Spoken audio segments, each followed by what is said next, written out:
여러분, 오늘 함께 주님 앞에 우리 찬양 드리며 나아가도록 하겠습니다. 세상의 유혹 시험이 내게 몰려올 때에 나의 힘으론 그것들 모두 이길 수 없네.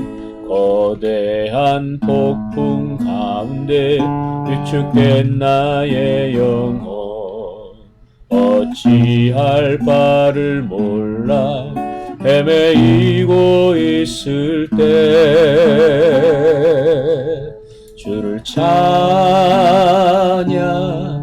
손을 들고 찬양 전쟁은 나에게 속한 것 아니니 주를 찬양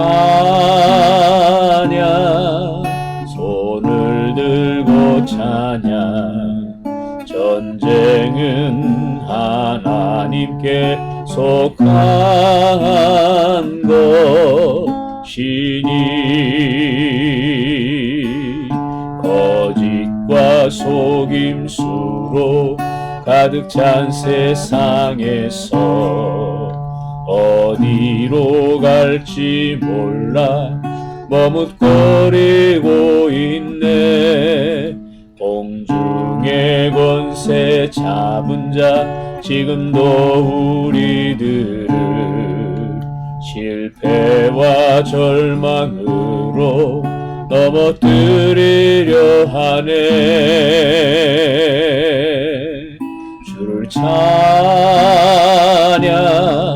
손을 들고 찬양 전쟁은 나에게 속한 것 아니니 주를 찬양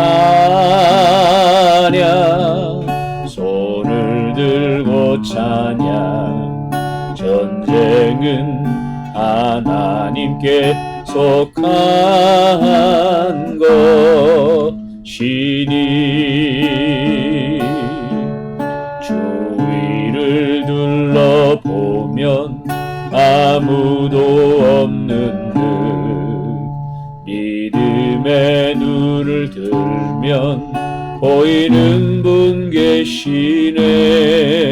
지금도 내 안에서 역사하고 계시는 사망과 어둠의 권세 물리치신 예수님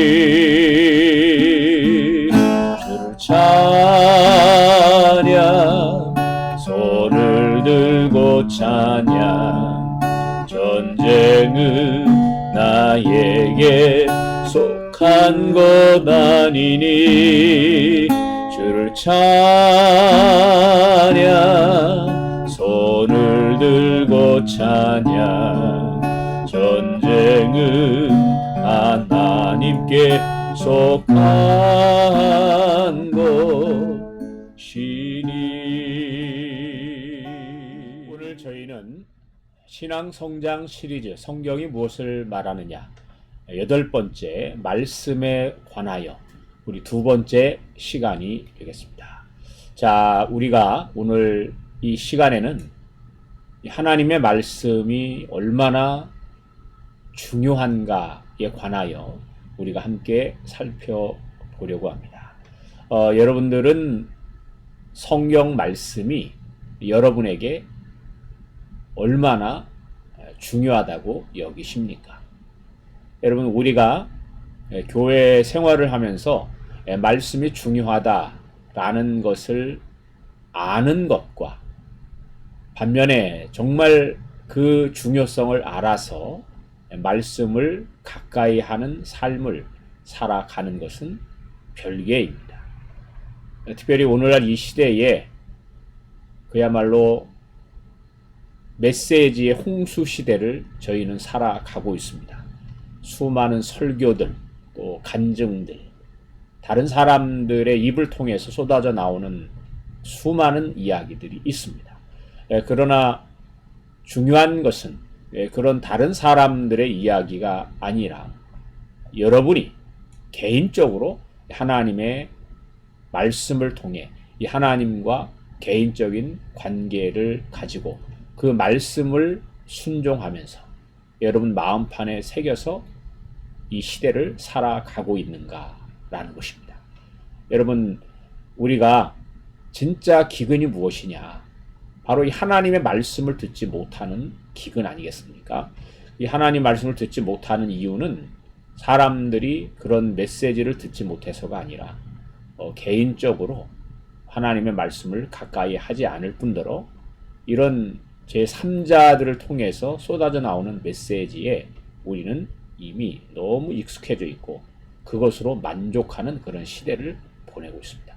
그래서 여러분, 이 시대에 저와 여러분은 개인적으로 하나님의 말씀을 읽고 우리 양심을 향하여 하나님께서 말씀하시는 그 메시지를 매일같이 모든 환경 속에서 듣고 경험하는 이 삶이 대단히 중요하다고 할 수 있습니다. 여러분, 우리가 여러분이 아는 것처럼 우리 신명기 8장을 보면 하나님께서는 왜 이스라엘 백성에게 만나 훈련을 시키셨는가? 여러분 한번 생각해 보시겠습니까? 왜 40년 동안 매일 아침마다 만나를 먹는 훈련을 시켰을까요? 이 만나를 먹는 훈련이 그렇게 중요한 것일까요?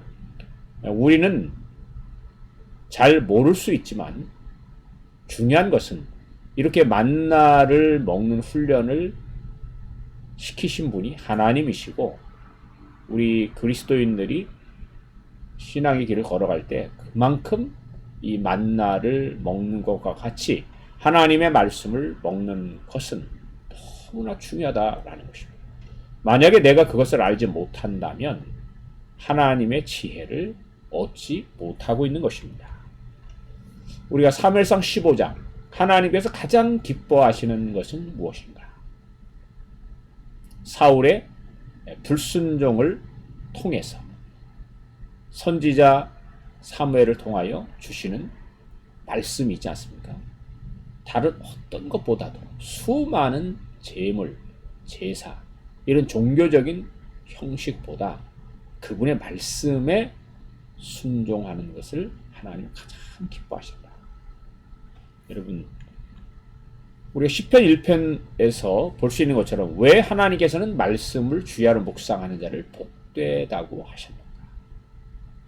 여러분, 말씀을 주야로 묵상하는 삶을 통해 하나님께서 여러분에게 채워주시는 놀라운 은혜를 경험해 보셨습니까? 여러분, 말씀을 주야로 묵상하면 그들에게 주시는 하나님의 은혜가 너무나 크고 놀라운데 그것을 여러분들의 소유로 삼으셔야 됩니다. 여러분, 요한복음 6장에서 왜 예수님은 자신의 말씀을 영이요 생명이라고 하셨는가? 여러분, 예수님께서 자신의 말씀을 영이요 생명이라고 정의하셨다라는 것은 말씀이 얼마나 중요한가를 우리에게 말해줍니다. 요한복음 15장 주님 안에 거하는 삶을 왜 말씀 안에 거하는 삶이라고 하셨는가? 여러분, 우리가 하나님 오자 오른편에 앉아 계신 예수님, 우리가 늘 예수님 예수님 하면서 살아가는데 우리가 막연하게 그렇게 예수님의 이름을 부르며 사는 것이 중요한 것이 아니라 정말 그분의 말씀을 자기 안에 담고 그 안에 거하는 것이 정말 주님 안에 거하는 삶입니다. 즉 마치 가지가 포도나무에 붙어 있는 것처럼 그분의 말씀이 우리의 영혼을 꽉 채우고 있을 때 우리는 그분 안에 거하는 삶을 이루어갈 수가 있습니다. 여러분, 디모데전서 4장 왜 성경을 읽고 묵상하는 일에 전심전력하라고 명령하셨는가? 자, 마지막으로 디모데후서 3장 마지막 때를 경고하시며 왜 성경의 중요성을 강조하셨다. 여러분, 제가 여러분에게 신구약 성경 7장을 소개시켜 드렸습니다.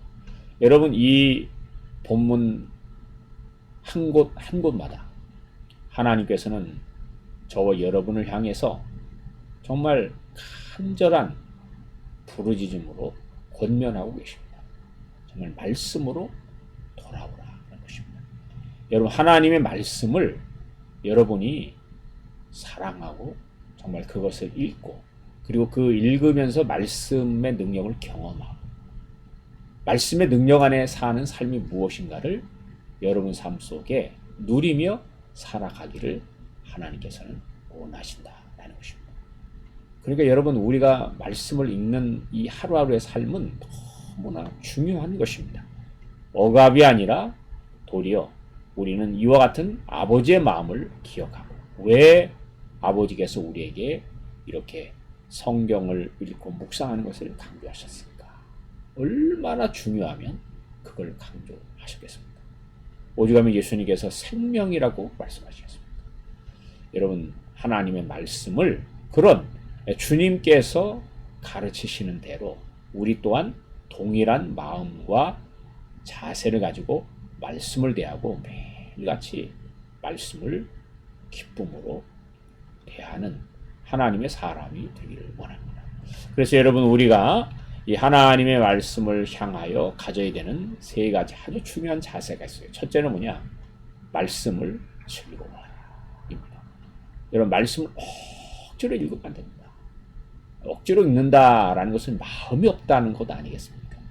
우리가 누군가를 사랑하면 그의 목소리를 즐거워하고 기다리듯이 우리가 주님을 사랑하는 마음으로 주님의 말씀을 먼저 즐거워해야 합니다. 자, 2번째, 주야로 말씀을 읽고 생각하라, 묵상하라는 것입니다.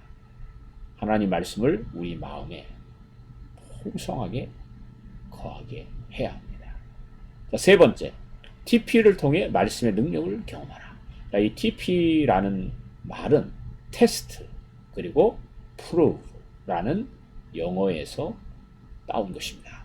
자, D.L. 무디 목사님께서 성경을 보실 때마다 하나님께서 약속의 말씀을 주시면 T자를 써서 정말 하나님께서 그렇게 말씀하시는지 한번 확인해 봐야지, 이렇게 결심을 하고 그 말씀을 붙잡고 그 말씀이 자신의 삶 속에 응답되는 순간까지 달려간다고 합니다. 그래서 성경을 보면 이 D.L. 무디 목사님의 성경에는 T자가 써있는 구절들이 많이 있고, 또 하나는 그 옆에 P자를 쓴다는 거죠. P자를 쓰면 그렇게 말씀을 붙잡고 기도하고 인내하면서 살아왔는데 어떤 날 어떤 사건을 통해서 하나님께서 응답해 주시더라는 거죠. 역시 하나님은 신실하신 하나님이시구나. 그래서 말씀의 능력을 경험하게 됩니다. 그래서 여러분, T자 옆에다 P자를 쓰면 그 말씀을 읽고 그 말씀의 능력을, 또는 하나님께서 약속을 지키셨다라는 것을 경험했다는 의미입니다. 그래서 여러분, 우리가 성경을 읽으면서 정말 주님 말씀을 즐거워하고 주야로 말씀을 읽고 묵상하면서 특별히 자신의 삶을 잘 돌아보아 TP 훈련을 통해 말씀의 능력을 경험해가는 저와 여러분의 삶이 되기를 소망합니다. 정말 말씀을 읽고 여러분 말씀을 통해서 주신 은혜를 우리 모두가 함께 기뻐하고 또 교제하고 또 증거하는 복된 삶이 되기를 소망합니다. 자, 우리 함께 기도하시도록